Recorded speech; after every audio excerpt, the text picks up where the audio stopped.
Before we start this lecture, let me take you through what we have discussed so far in this particular module, especially in the last lecture.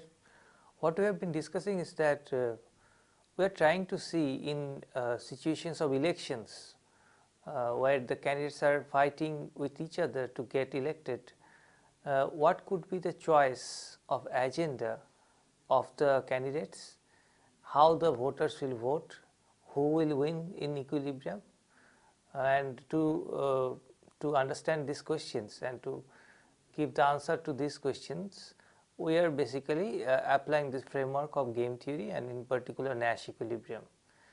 And this particular framework has a name, it is called the Hotelling's model. So this is Hotelling's model of electoral competition.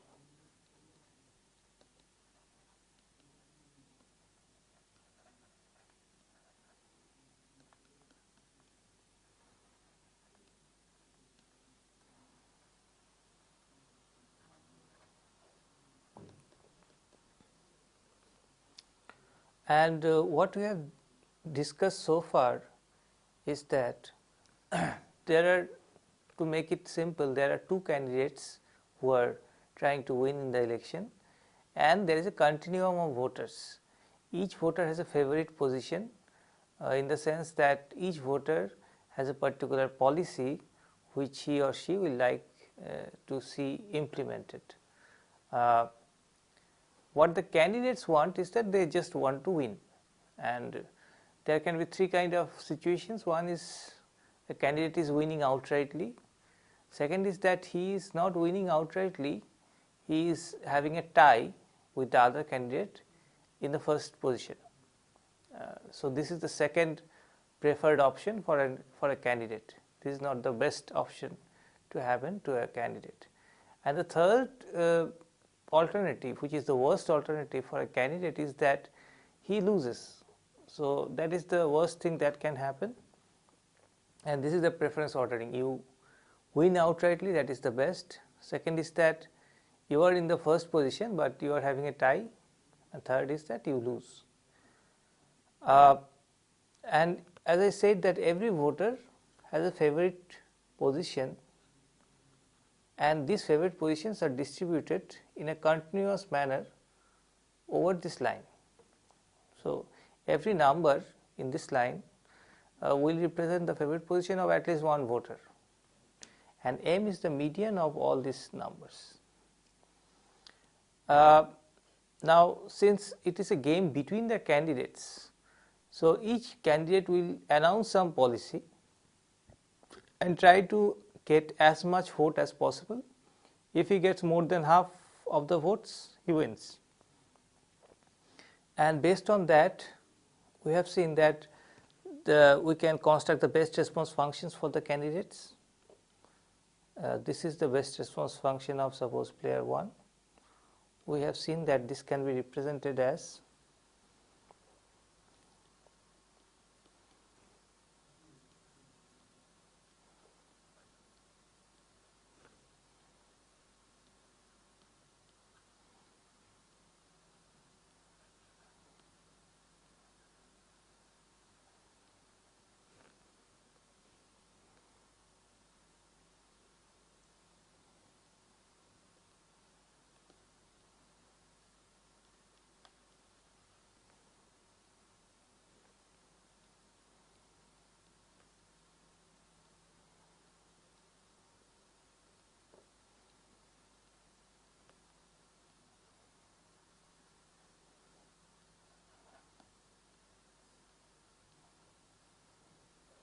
so this is the best response function of player 1.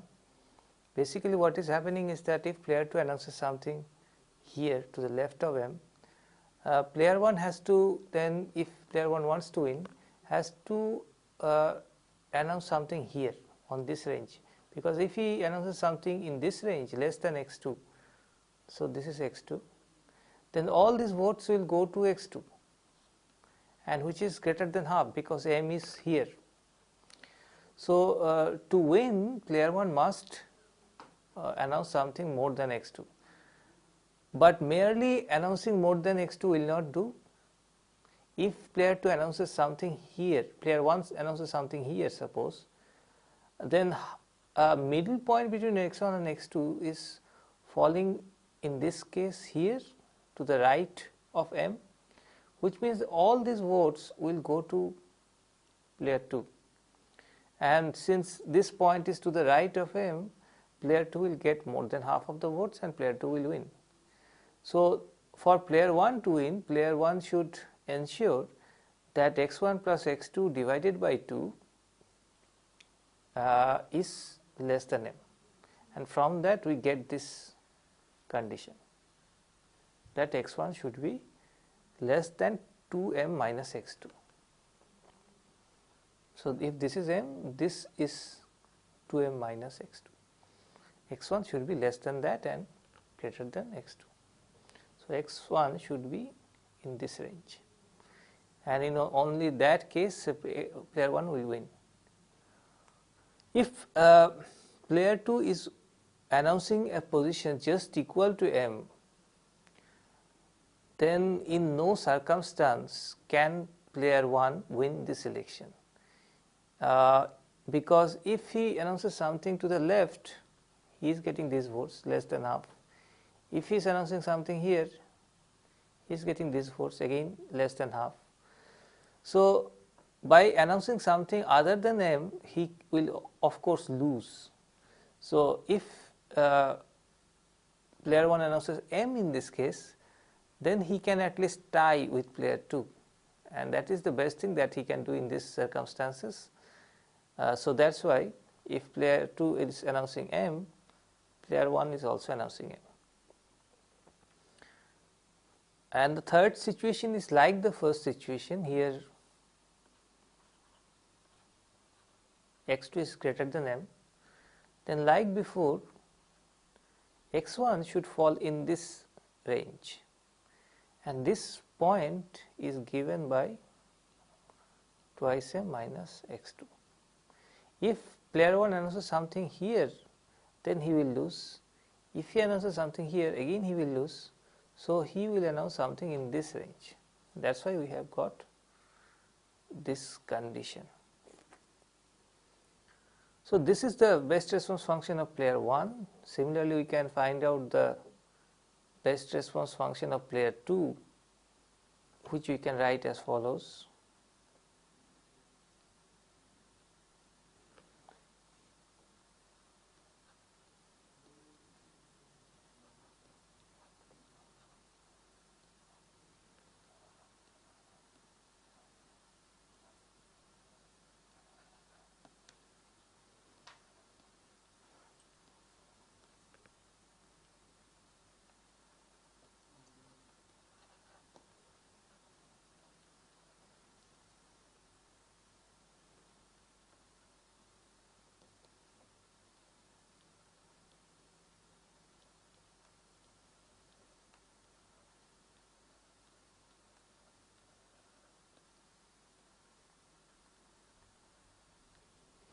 So, this is just replacing x1 by x2 and x2 by x1.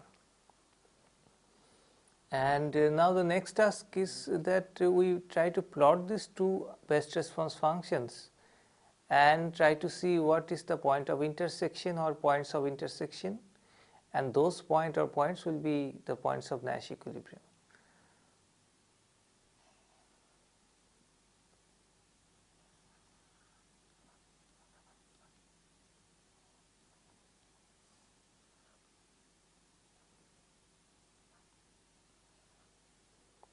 Suppose this is the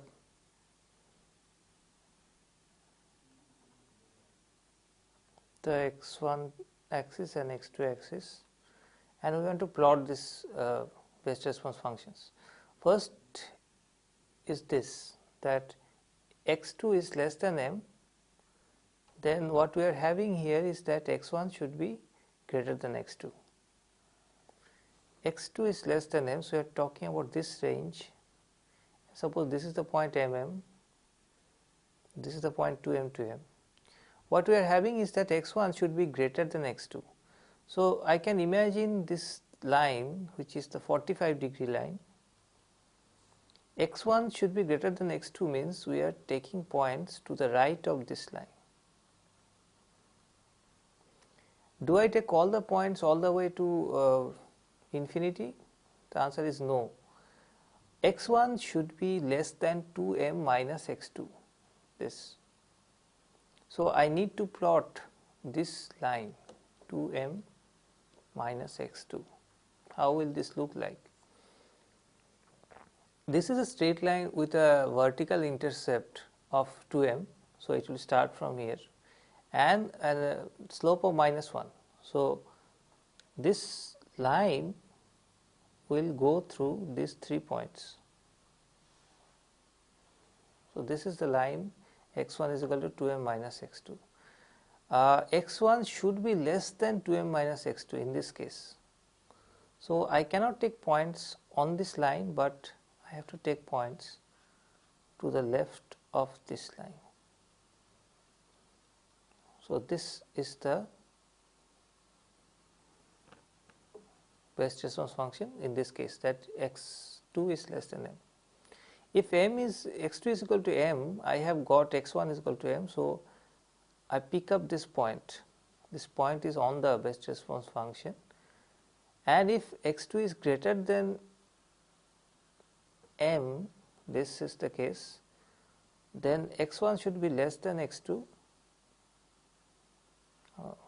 x1 should be less than x2. So, all these points will be included, and x1 should be greater than 2m minus x2. So, all these points to the right of this line should be included. So, we have this shaded, horizontally shaded region as the best response function of player 1.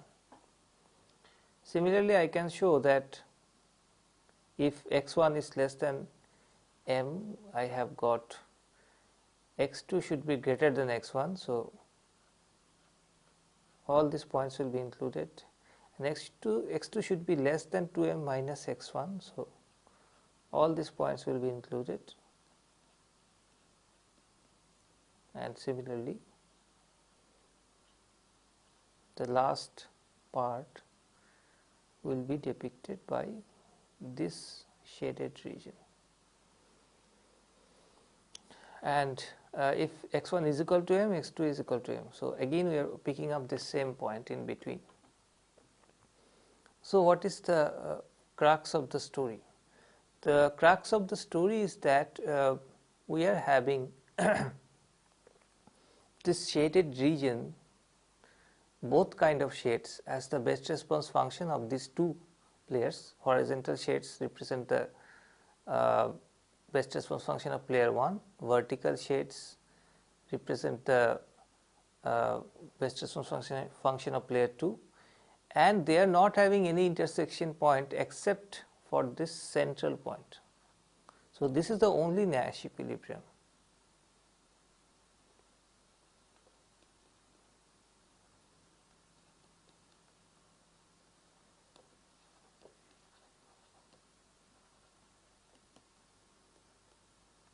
MM, which means that both the voters, both the candidates are announcing the same position as their policy position.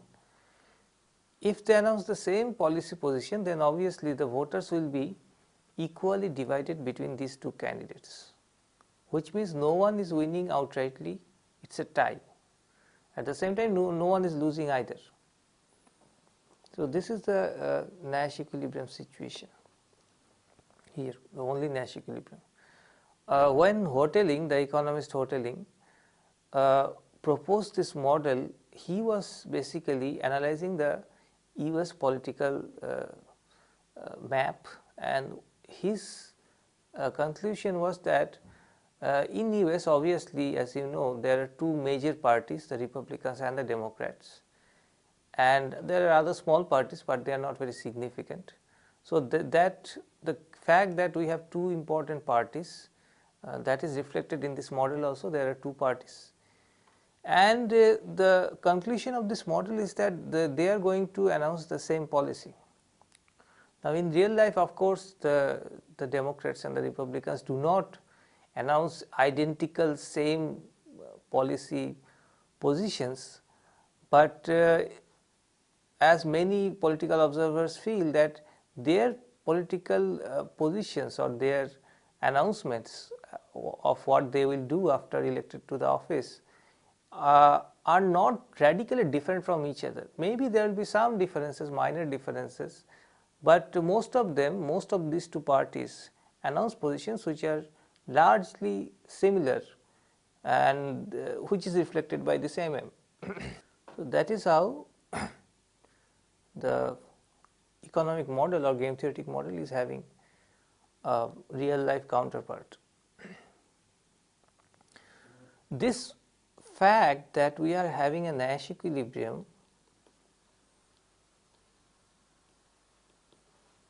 at MM, we have proved this by constructing best response functions and all. But the same demonstration could have been done in a more direct fashion. If you remember, in the case of Bantra model, we have tried to show that there also CC equilibrium could have been shown in a more direct argument.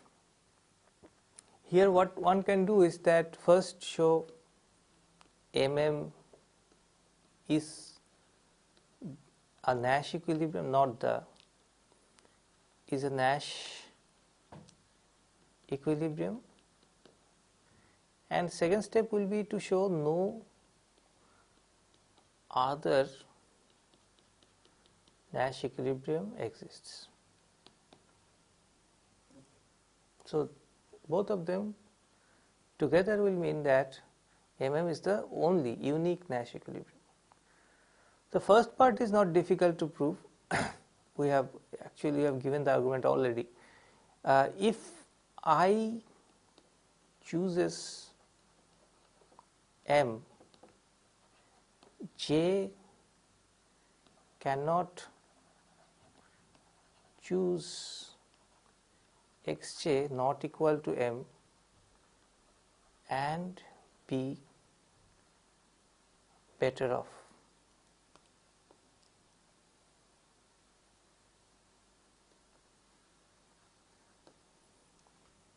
So, if the other player is choosing M, I have to choose M. If I do not choose M, I lose. If I choose M, of course, there is going to be tie. Tying is better than losing. So, by deviating, one is not better off, one is in fact strictly worse off. So, this is a strict Nash equilibrium. So, first part is proven. What about the second part? No other Nash equilibrium exists, which means that if Xi Xj is there where Xi is not equal to M, Xj is not equal to M, then this is not a Nash equilibrium. How do we prove this? Well, let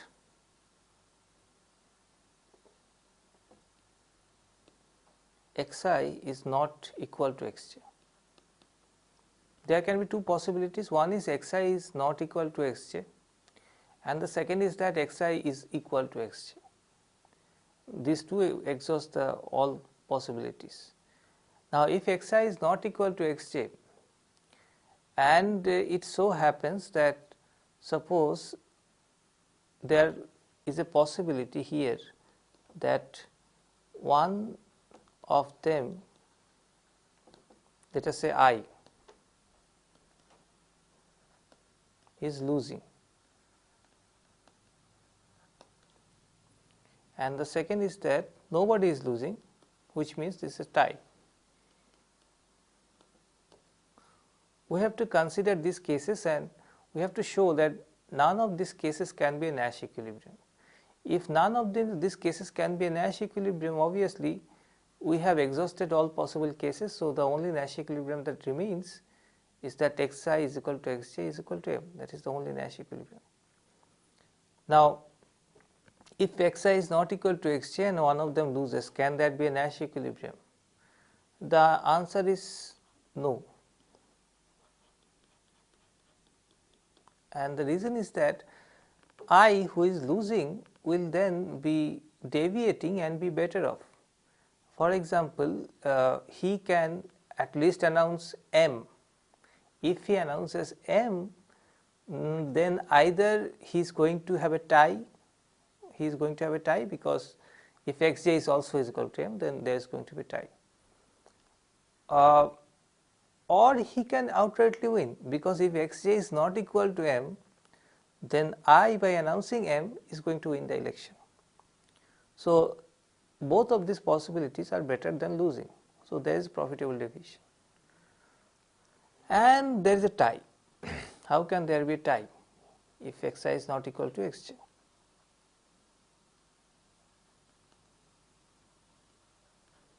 This is the case where there can be tie, where this distance is equal to this distance. The distance between xi and M is same as distance between M and xj. In this case, there is going to be tie. Now, again this is not a Nash equilibrium, because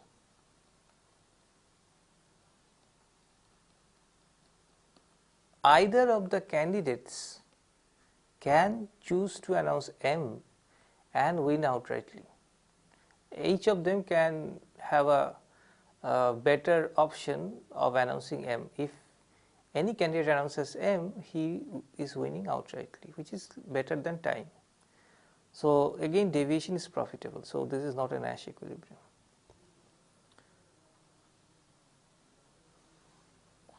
What can be the other possibility? Possibility B is that xi is equal to xj. Now, if xi is equal to xj, it means that it is a tie.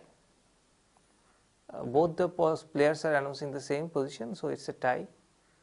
Now, if there is a tie, is this a Nash equilibrium? The answer is no, because remember we have ruled out the possibility that none of them is equal to M. If none of them is equal to M, then what it means is that they are having a tie somewhere here. So, here xi is equal to xj, or somewhere here, does not matter. So, from here also we can find at least one profitable deviation, that any of them announces M.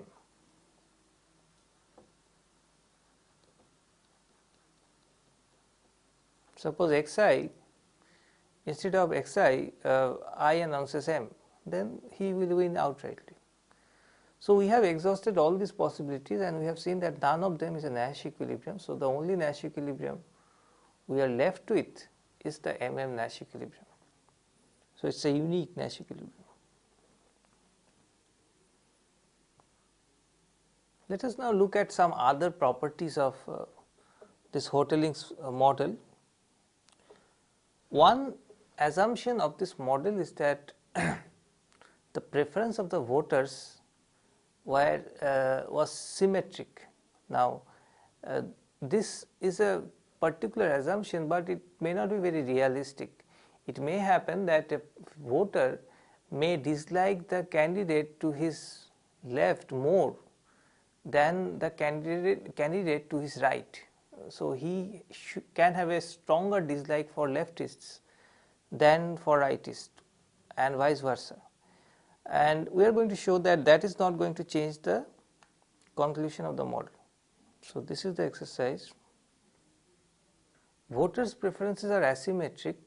Specifically, suppose each voter cares twice as much about the policy differences to the left of her favorite position than about policy differences to the right of her favorite position. How does this affect the Nash equilibrium?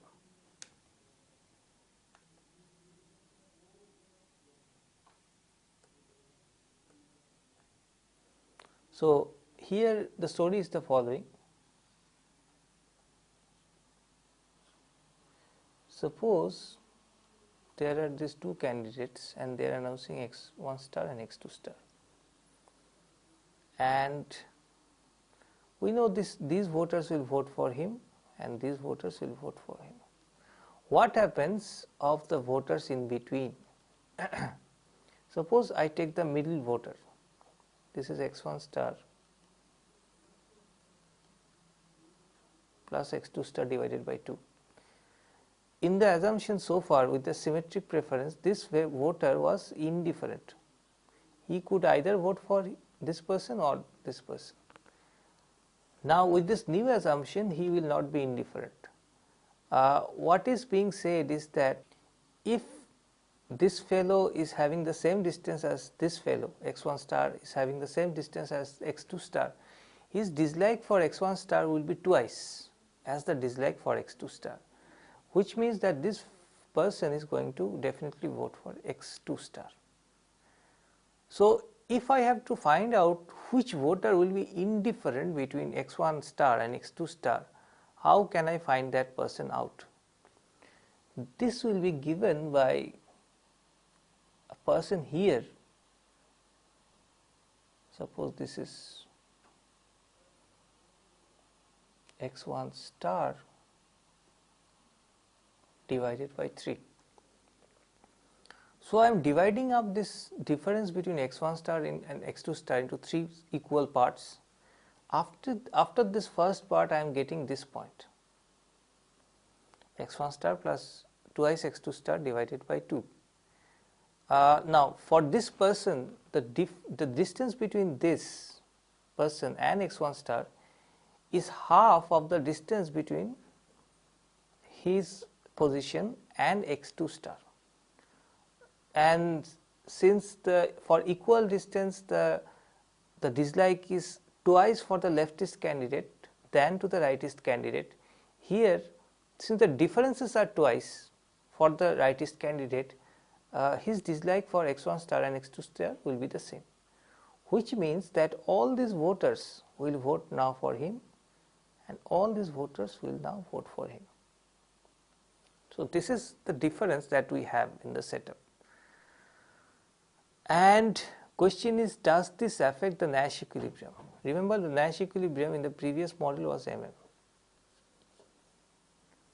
Question is, does this still remain a Nash equilibrium? We can proceed as we have done just now in the direct argument case. First we show that this is a Nash equilibrium.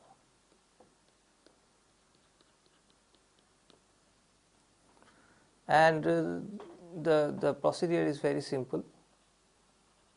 If someone announces M, what can the other guy do? The other guy can announce more than M, he loses. So if he announces x2 and x1 is at M, then all these voters he is getting more than half of the distance, but still this other fellow at M is getting more than half of the total votes and he is winning. And no matter how close you come to M, this fellow is never going to win or tie with the other candidate as long as his position is more than the other person's position.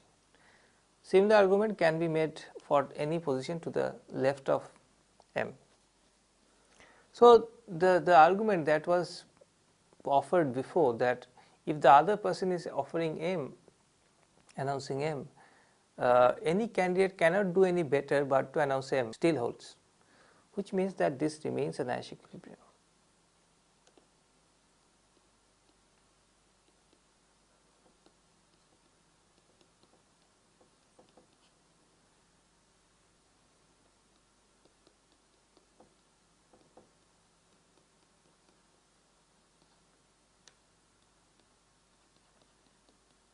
So the second step was that to show that no other pair is a Nash equilibrium where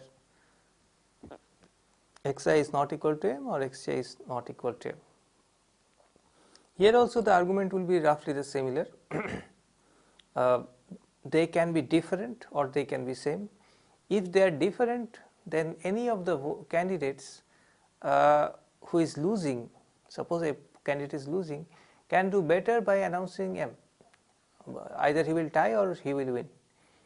If they are tying, x1 and x2 are different and they are tying, then again any of the candidates can go and announce M and he will win outrightly. And the third possibility is that these two candidates are announcing policies which are same. If their announcements are the same, then they are having a tie. If they are having a tie, then any of the candidates can deviate and announce M and win. So which means that no other Nash equilibrium is possible. Look here, this fact that my hatred for the leftist candidates is twice does not make any difference. So the result that MM is the unique equilibrium is a robust result. We can look at other aspects of this model. For example, here the model had only two candidates, and we also had the requirement that any candidate who is a candidate cannot have the option of staying out, not competing. If you are a candidate, you are contesting, but this is not very natural. A candidate, for example, instead of contesting may like to opt out. In particular, it may happen that if he contests, he will lose for sure. In that case, why should he contest? He will better stay out of the contest. So if we give that option to a candidate, does the result remain the same? So opting out.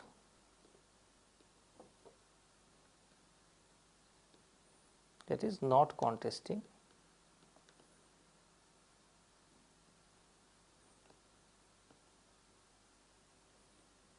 Question is, does it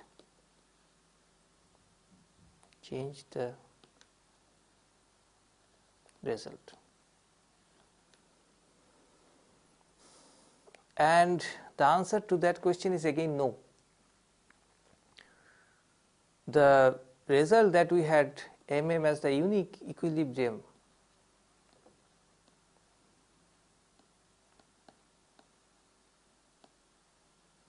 stays even if we have this additional option for the candidate to stay out.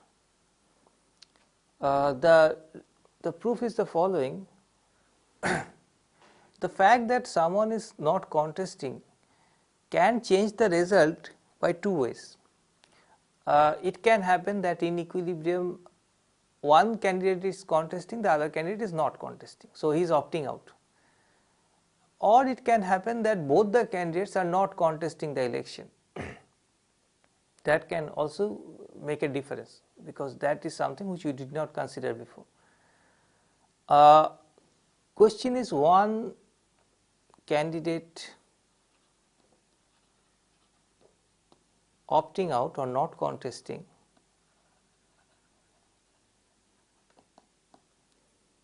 is not equilibrium.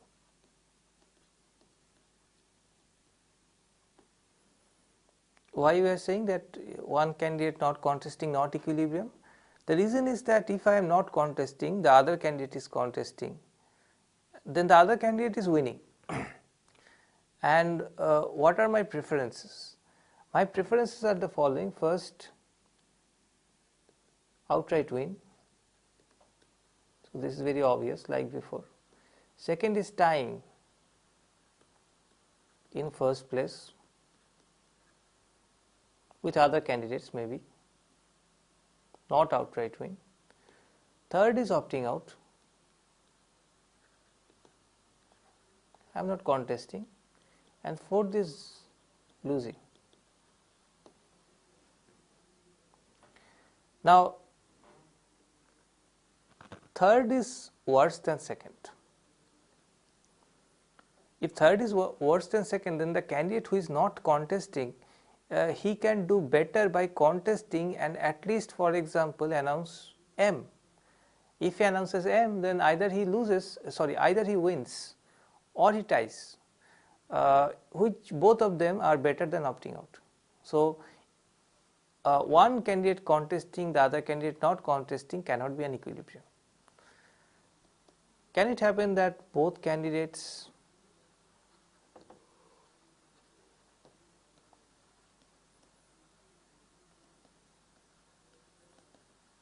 not contesting, can that be an equilibrium?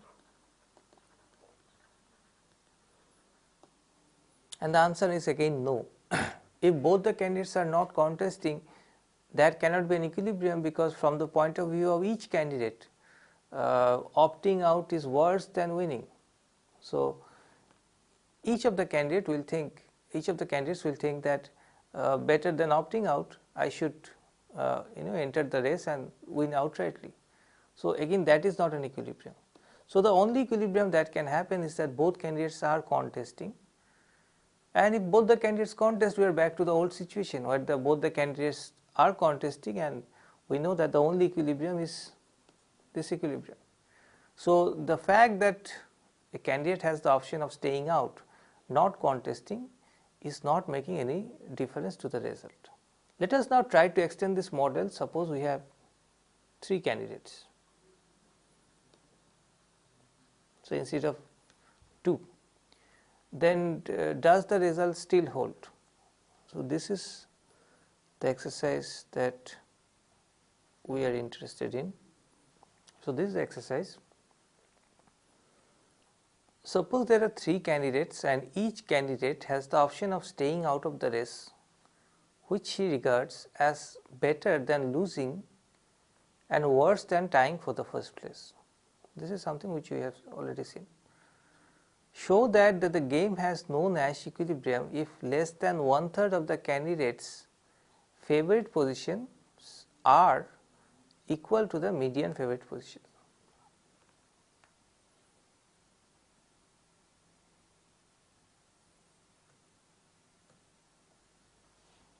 So this is one additional assumption, and second is that less than 1/3 voters' favorite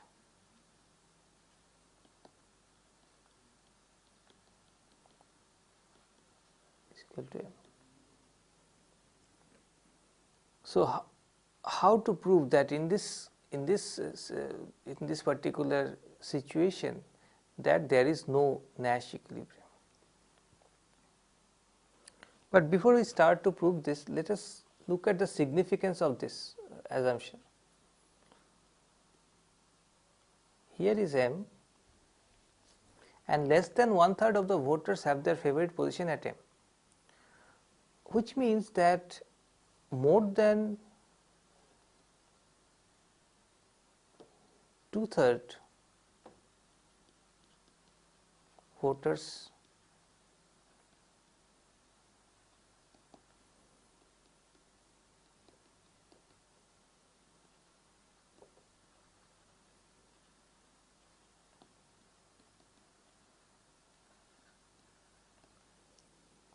So if I take the total number of voters whose favorite positions are to the left or to the right of M, then their number will be more than 2/3, because less than 1/3 are having their favorite position at M, which means that more than 1/3 of the voters' favorite positions will lie to the left and will lie to the right, because this M is dividing the total number of voters into 2 equal halves, and the total is more than 2/3. So in each half there will be more than 1/3.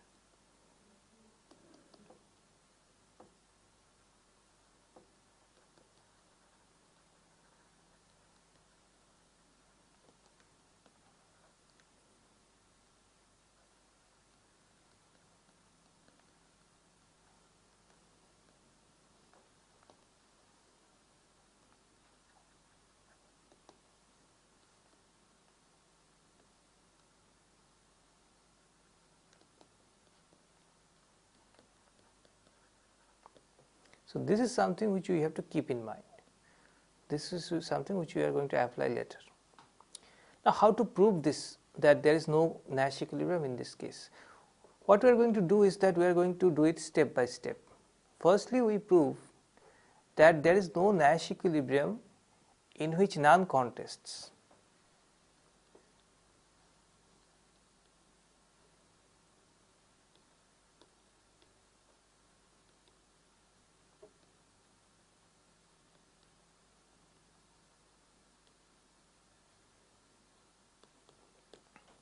This is the first proposition. Second is that no Nash equilibrium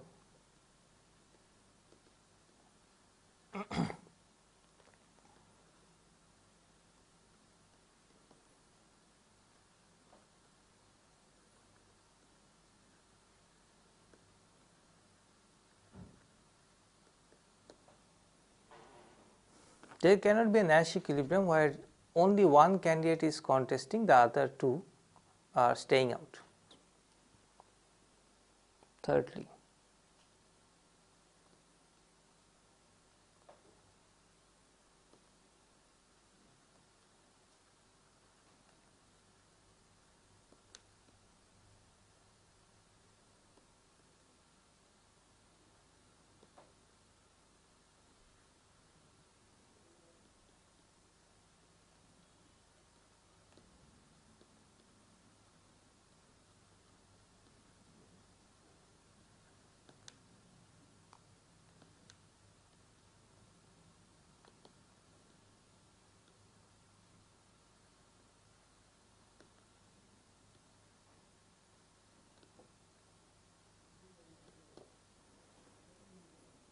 contest.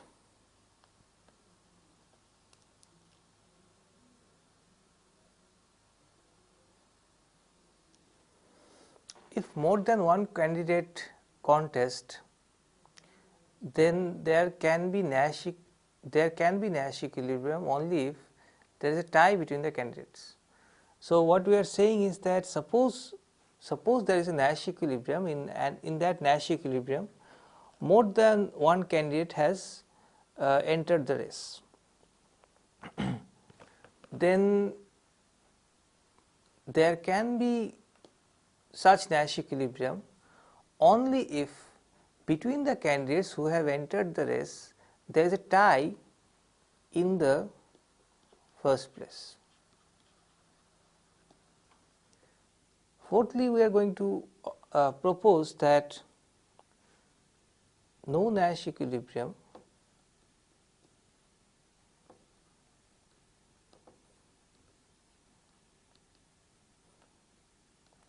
if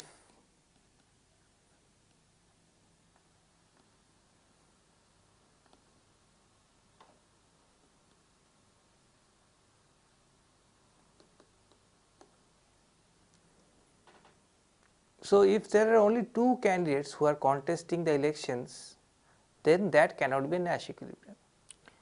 Fifthly, we show that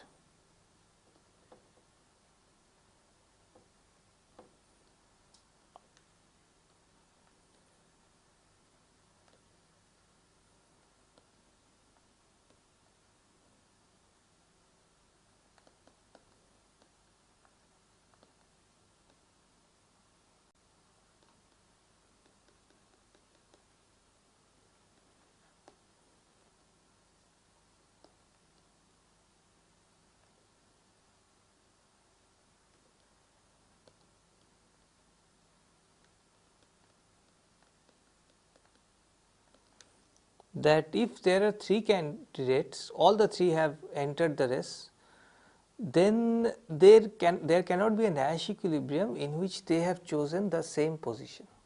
So, what are we left with? What is the only possibility of Nash equilibrium? That if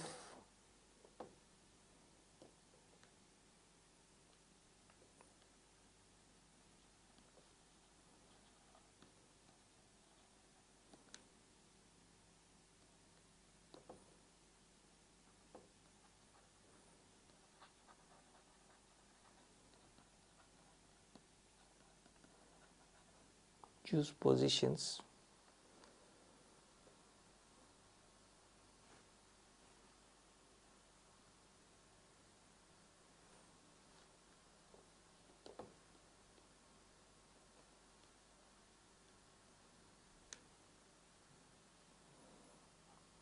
position not same as M.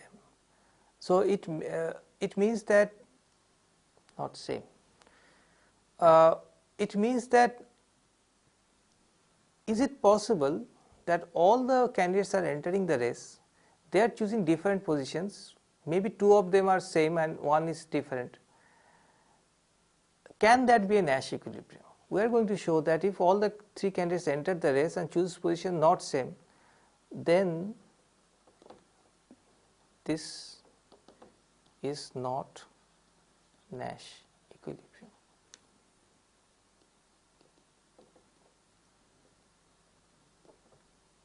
So, what we have done by all these 6 steps is the following. Let me go through the logic once again. We have ruled out all possibilities basically. First, we have said that there is no Nash equilibrium if nobody is contesting. So, which means that it leaves out the possibility that there can be Nash equilibrium if one candidate is contesting, 2 candidates are contesting, or 3 candidates are contesting. By 2, we are ruling out the first possibility that there is only one candidate contesting. Then we are saying that if suppose there are more than one candidates who are contesting, then there can only be a tie between them. By the fourth proposition, we are saying that there cannot be a Nash equilibrium where only 2 candidates are contesting. So, that leaves the possibility that all the 3 candidates are contesting and there is a Nash equilibrium. By the fifth proposition, we are saying that if 3 candidates are contesting, then there cannot be a Nash equilibrium where their positions are the same, they are choosing the same position. So, the only possibility that remains is that all the candidates are contesting and they are choosing positions which are different, at least one of them is different, and by sixth proposition we are ruling that out also. So, in sum we are ruling all possibilities of Nash equilibrium, which means that there is no Nash equilibrium.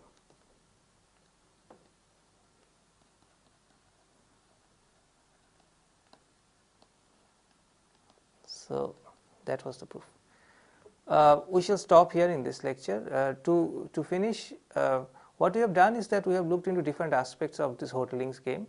We have seen that in the Hotelling's game, if we have 2 candidates and the standard assumptions, then MM is the only Nash equilibrium where each candidate is announcing the median position as the policy decision.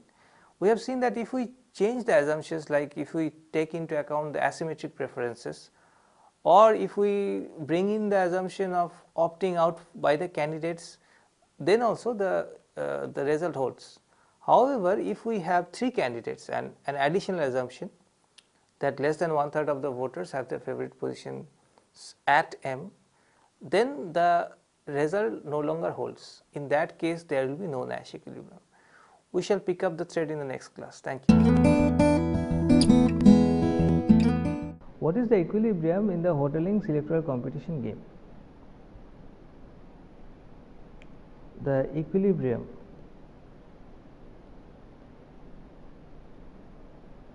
is at MM,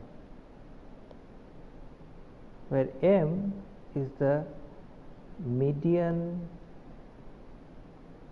favorite position of voters. So, which means that half of the voters have their favorite positions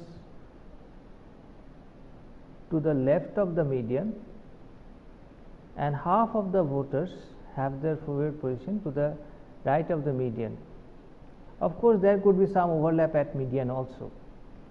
So, to be more precise, half of the voters have their favorite positions either less than M or equal to M, and half of the voters have their favorite positions either equal to M or more than M. Why this is an equilibrium? So, we have 2 candidates here. It is just like the Batra game. If a candidate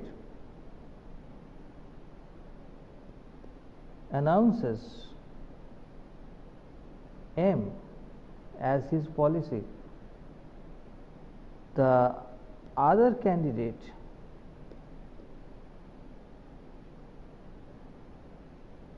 cannot deviate from M and be better off. And the reason is very simple. If someone is announcing M, suppose player 1 is announcing M, if 2 is announcing somewhere here as his policy, then all these voters, this is the halfway mark between this position and this position, all these voters will vote for 2 and all these voters will vote for 1. But these voters are more in number than these voters. So 1 will win here if 2 announces something to the left of M. Similarly, if 2 announces something to the right of M, again 2 will lose. And the same logic holds for 1 also. If 2 announces M, 1 cannot announce something other than M and win. So given any player is announcing M, the other player's best action will be to announce M. So therefore MM is a Nash equilibrium. However, it is unique also.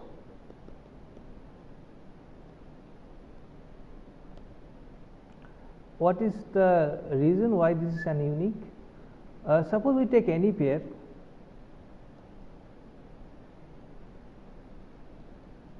Okay, so x1, x2. Okay, and suppose x1 and x2 are not equal to M. So each of x1 and x2 is different from M. In this case, either one is losing. If one is losing, then what one can do is to announce M, and that will make one the winner. If there is a tie here, then also one of them could go to M and announce M and be the winner. So this cannot be a Nash equilibrium. Can there be a Nash equilibrium where the positions are like one is M, the other is x2, where x2 is not equal to M? This is again we have seen is not a Nash equilibrium, because 2 is losing here. So the best thing for 2 to do is to announce M rather than announcing X. So therefore all other cases of pairs of announcements where the numbers are different from M, they are not Nash equilibrium. If candidates have the option of not contesting, which is preferable to losing, and worse than tying in the first place, what is the equilibrium? So not contesting is an option. Our claim is that here also MM remains the Nash equilibrium, and the reason is this: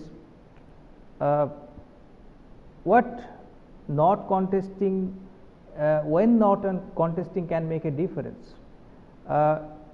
If one does not contest in equilibrium and the other contests, or both do not contest. These are the cases where not contesting this option makes a difference. Otherwise, both the players are contesting. So we are back to the old game in that case. Can these two be equilibrium positions? So let us think about this. One is contesting, the other is not contesting.